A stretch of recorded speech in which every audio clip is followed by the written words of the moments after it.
ஆவி பறக்க பறக்க இடியாப்பம். வாங்க ஃப்ரெண்ட்ஸ், எப்படி செய்யலாம்னு பார்க்கலாம். இடியாப்பம் இடியாப்பம்.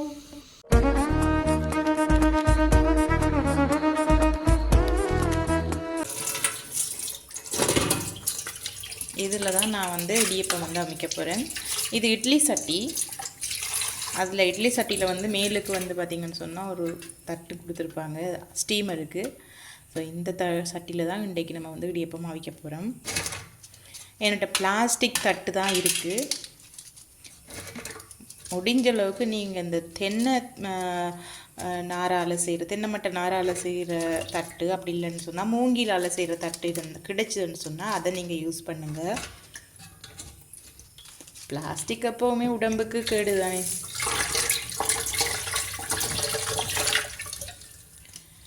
இது கிட்டத்தட்ட நான் இந்த இடியப்பத்தட்டு வாங்கி ஒரு 7 வருஷம் இருக்கும். 7 வருஷமாக யூஸ் பண்ணுறேன்.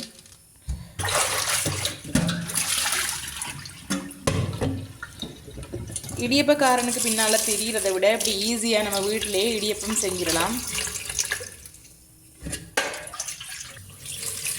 ஸ்டீமரில் கொஞ்சமாக தண்ணியை வச்சு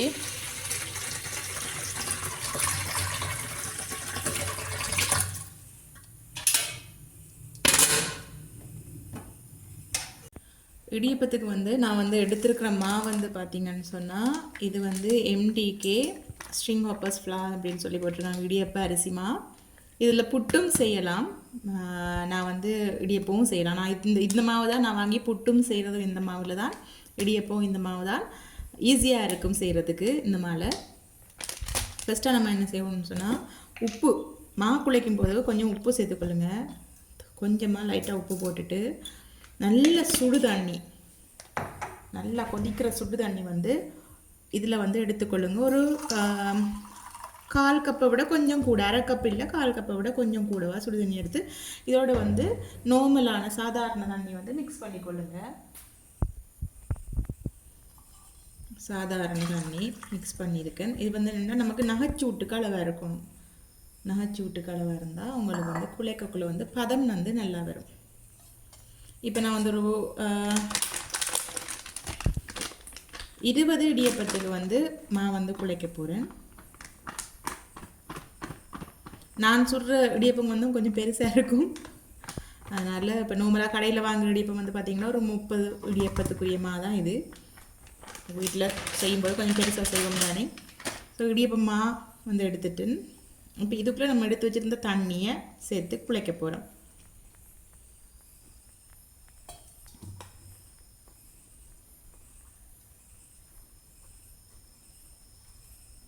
அரிசி மாவுக்கு ரொம்ப உரமாக ஊண்டி அமர்த்துனீங்கன்னா மா வெளியில் பறக்கும். அதனால் கொஞ்சம் கொஞ்சம் மெல்ல மெல்ல மெல்ல மெல்லவாக தண்ணியோட சேர்த்து மிக்ஸ் பண்ணிக்கொள்ளுங்க.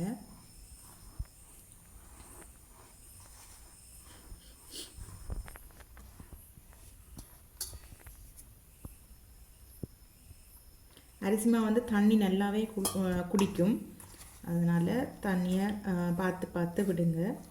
ஆயம் குழைச்சி எடுத்திங்கன்னா இடியப்பம் உடைய ஆரம்பிச்சிடும். உடைஞ்சு மாதிரிக்கு வரும். அதனால் ஓரளவுக்கு ஆயம் இறுக்கமாக எடுத்துட்டிங்கன்னா புளிய கஷ்டம். இடியப்பம் இறுக்கமாக இருக்கக்கூடாது, ஆயம் குழைஞ்சி தண்ணி மாதிரிக்கும் இருக்கக்கூடாது. ரெண்டும் ஒரு இடைநிலை பதத்தில் இருந்தால் தான் இடியப்பம் நல்லா வரும். பாருங்கள், 1 கப் தண்ணி போகுது.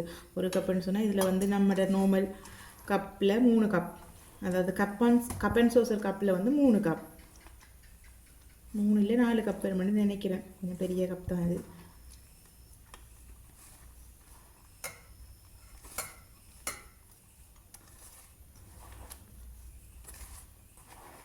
சுடு தண்ணி ஏன் போடுற அப்படின்னு சொன்னால், லைட்டான சுடு தண்ணி போட்டால் நீங்கள் இடியப்பம் அவிக்கும் போது கன நேரம் அடுப்பில் வைக்க வேண்டிய அவசியம் கிடையாது.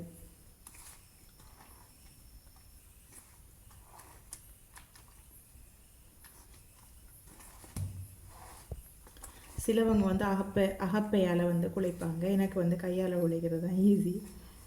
அதனால் நான் கையால் குழைக்கிறேன். உடனே யோசித்து சொல்லிடக்கூடாது, என்ன கைக்கு க்ளவுஸ் போடுங்க அப்படிலாம் சொல்லாதீங்க. நம்ம வீட்டில் செஞ்சு சாப்பிட்ற சாப்பாடு. ஸோ ஏன் க்ளவுஸில் இருக்கிற நச்சுத்தன்மையை சாப்பாட்டுக்குள்ளே சேர்ப்பான்னு ஆல்ரெடி இடியப்பத்தட்டு வேறு பிளாஸ்டிக். பாருங்க, ஒரு கப் தண்ணியே ஃபுல்லாக குடிச்சிட்டு இருந்துமா.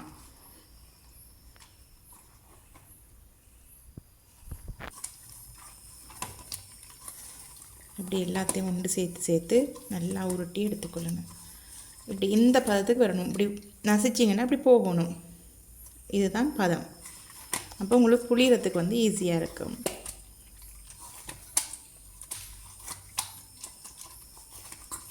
இந்த கையில் அப்படி ஒட்டாமல் வரும்.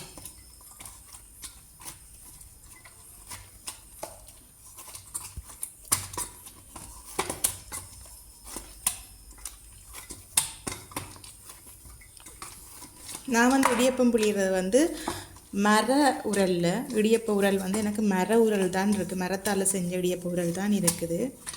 அதில் தான் நான் இடியப்பம் புளியறது. சிலவங்கள்ட்ட வந்து இந்த சில்வர் உரலும் இருக்கும், அலுமினிய உரலும் இருக்கும்.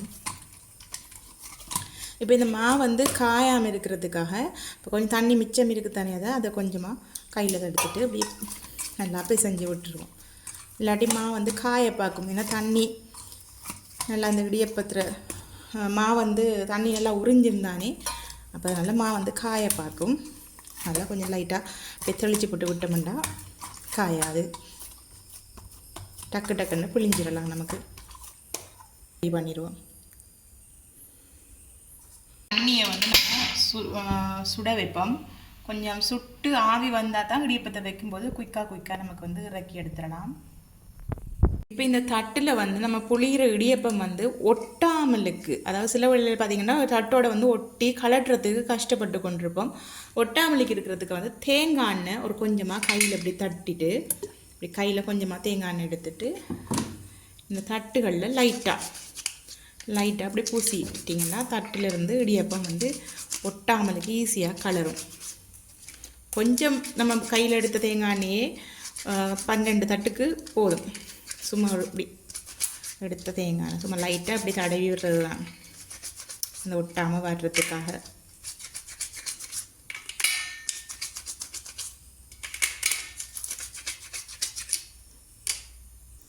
இதான் அந்த உரல். இந்த உரல்லையும் நம்ம கையில் அப்படியே ஒட்டி இருக்கிற தேங்காய் எண்ணெயை கொஞ்சம் லைட்டாக அப்படி பூசி விடுவோம். அப்போ ஈஸியாக இருக்கும் அதுக்கு. ரைட், இப்போ இதுக்குள்ளே வந்து நம்ம வந்து இடியப்பம் வந்து புளிய போகிறோம். இந்த தட்டில்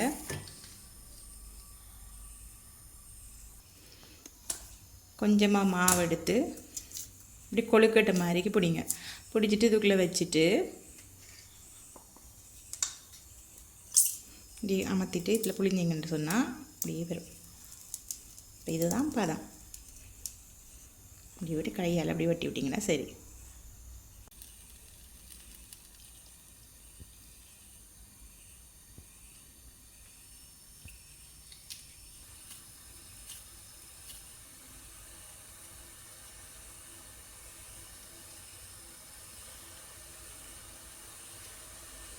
தண்ணி அங்கால கொதிக்க ஆரம்பிச்சிட்டது.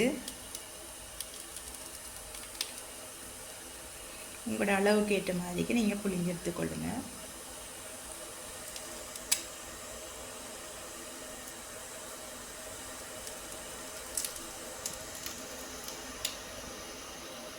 இதில் கொஞ்சமாக போட்டதுனால திருப்பி இருக்க மேலே போட்டுருவோம்.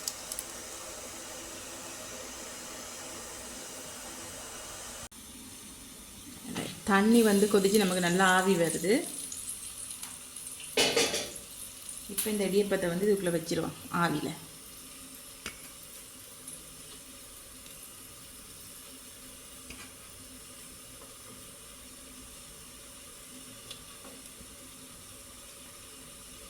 ரெண்டு ஸ்டீமரில் வந்து ஒரேடியாக 12 தட்டு வைக்கலாம். சிலவங்கிறதுல கூட வைக்கலாம். நான் இப்போ 12 வைக்காமலுக்கு உங்களுக்கு வந்து 10 தட்டு வைக்கிறேன். 10 தட்டு தான் அவசரத்துக்கு புளிய முடிஞ்சது. அதுக்கடியில் ஆவி வர ஆரம்பிச்சிருச்சு. கேஸை வீணாக்கக்கூடாதுன்றதுக்காக வண்டி டக்குன்னு 10 தட்டை வச்சாச்சு. எப்படியும் ஒரு 5 நிமிஷம் விடும். மேடம் ப்ராக்டிஸ் பண்ணுறாங்க.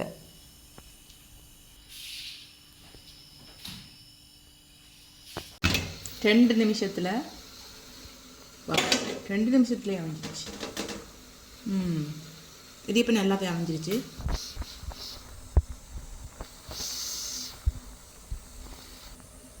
இப்போ அடுப்பை கொஞ்சமாக லைட்டாக குறைச்சிட்டு தட்டில் இருக்கிற இடியப்பத்தை பாருங்கள். இப்போ இடியப்பத்தை எடுத்து சும்மா அப்படி போட்டோடனே கலண்டு விழுந்துடும். பார்த்தீங்களா, இந்த தட்டை எடுத்து இப்படி சும்மா போடத்தான் இருக்குது, டக்கு டக்குன்னு கலந்து விழுந்துடும்.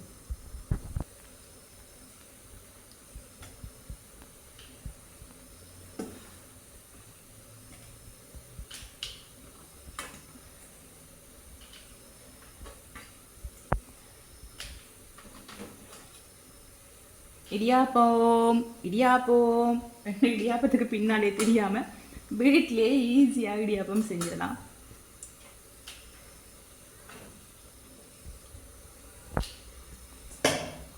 இப்போ அடுத்த செட்டை வந்து வச்சிருவோம்.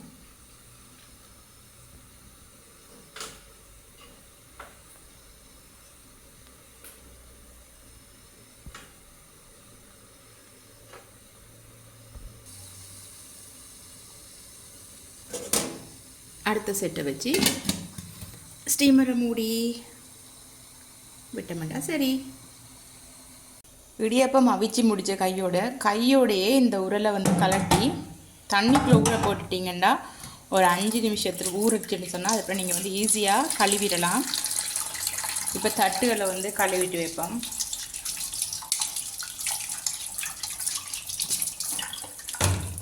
நம்ம இதில் ஒட்டி இருக்கிற இடியப்பங்களை ஃபஸ்ட்டாக தட்டி விட்டுட்டு கழுவிட்டு வைங்க. நான் எண்ணெய் பூசி விட்டுறதுனால கட்டாயம் சோப் போட்டு கழுவுங்க, இல்லாட்டி அடுத்த தரம் நீங்கள் யூஸ் பண்ணும் பொழுது ஒரு மாதிரி மணக்கும்.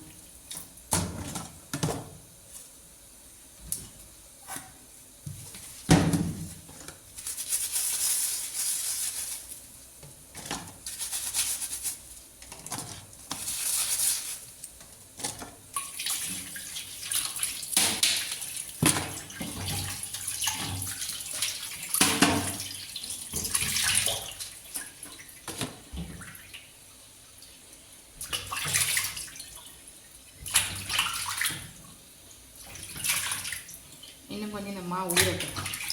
தண்ணியில் ஊறினா நமக்கு வந்து அதுக்கப்புறம் ஈஸியாக இருக்கும் கலக்கிறதுக்கு.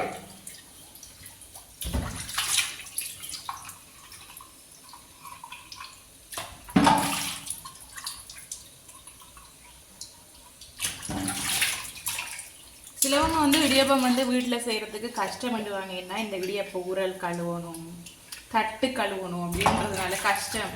அதனால தான் நிறைய பேருக்கு வந்து இடியப்பம் வந்து வீட்டில் செய்கிறதுக்கு கஷ்டம், நேரம் இல்லைன்னு சொல்லுவாங்க. ஆனால் இடியப்பம் வந்து உண்மைக்குமே ஒரு ஈஸியாக செய்யக்கூடிய ஒரு சாப்பாடு.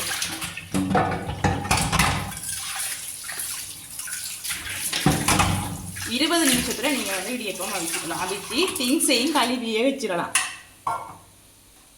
தேங்காய் பாலும் சாப்பிடுவோம். அதே மாதிரி தேங்காய் பால் சொதியும் இடியப்பத்துக்கு அப்படி டேஸ்ட்டாக இருக்கும்.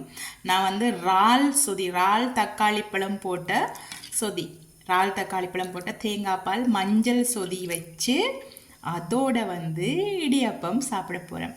வாங்க நீங்களும் இடியப்பம் சாப்பிட.